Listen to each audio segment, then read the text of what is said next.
Chapitre 17. Élie, le Tishbite, l'un des habitants de Gala, dit à Achab: L'Éternel est vivant, le Dieu d'Israël, dont je suis le serviteur, il n'y aura ces années-ci ni rosée ni pluie, sinon à ma parole. Et la parole de l'Éternel fut adressée à Élie, en ces mots.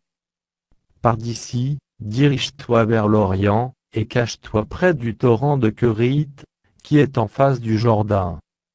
Tu boiras de l'eau du torrent, et j'ai ordonné aux corbeaux de te nourrir là.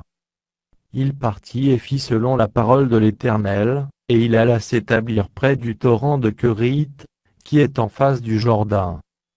Les corbeaux lui apportaient du pain et de la viande le matin, et du pain et de la viande le soir, et il buvait de l'eau du torrent.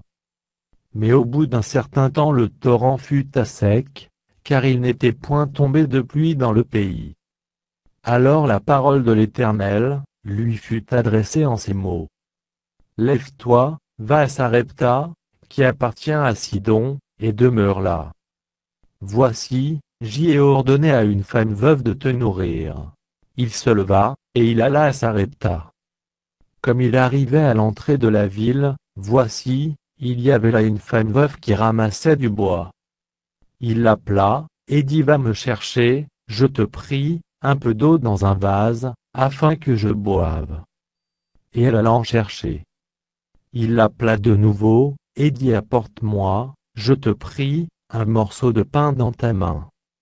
Et elle répondit: L'Éternel, ton Dieu, est vivant, je n'ai rien de cuit, je n'ai qu'une poignée de farine dans un pot, et un peu d'huile dans une cruche. Et voici, je ramasse 2 morceaux de bois, puis je rentrerai et je préparerai cela pour moi et pour mon fils, nous mangerons, après quoi nous mourrons. Élie lui dit: Ne crains point, rentre, fais comme tu as dit.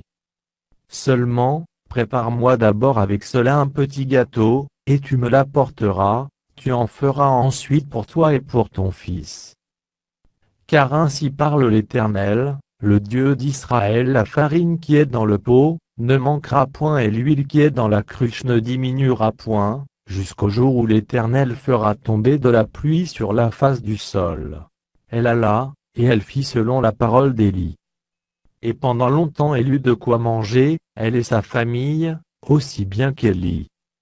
La farine qui était dans le pot ne manqua point, et l'huile qui était dans la cruche ne diminua point, selon la parole que l'Éternel avait prononcée par Élie.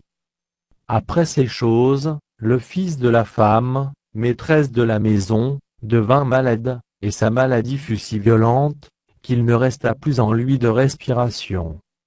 Cette femme dit alors à Élie: Qu'y a-t-il entre moi et toi, homme de Dieu? Es-tu venu chez moi pour rappeler le souvenir de mon iniquité, et pour faire mourir mon fils? Il lui répondit: Donne-moi ton fils. Et il le prit du sein de la femme, le monta dans la chambre haute où il demeurait, et le coucha sur son lit.